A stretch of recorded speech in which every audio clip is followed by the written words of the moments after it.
అధ్యక్షులు పోతిరెడ్డిపాలెం సర్పంచ్ మల్లికార్జున గారికి,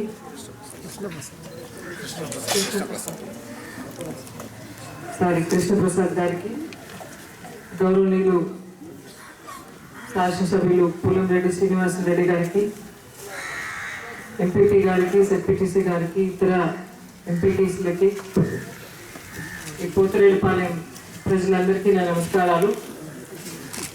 ఈరోజు జిల్లా మొత్తం కూడా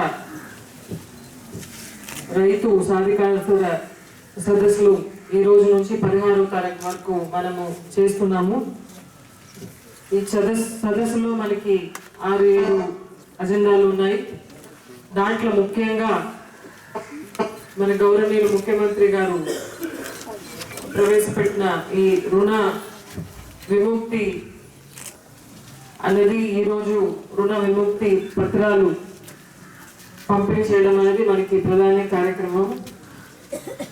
ఈ రుణ విముక్తి భాగంగా మనకి ఎవరెవరు అర్హులు అవుతారన్నది మన ప్రజలందరికీ కూడా ఒక అవగాహన ఉండాలి.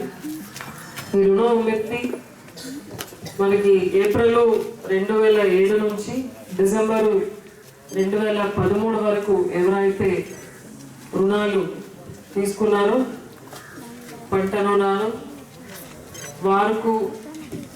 వారందరూ అర్హులు అవుతారు. అదేవిధంగా రుణ విముక్తి అనేది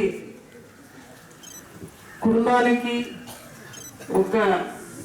అందరికీ కలిపి, అంటే కుటుంబంలో 2-3 పేరు మీద తీసుకొని ఉండొచ్చు, లేదా ఒక పేరు మీద 2-3 బ్యాంకులు తీసుకొని ఉండొచ్చు.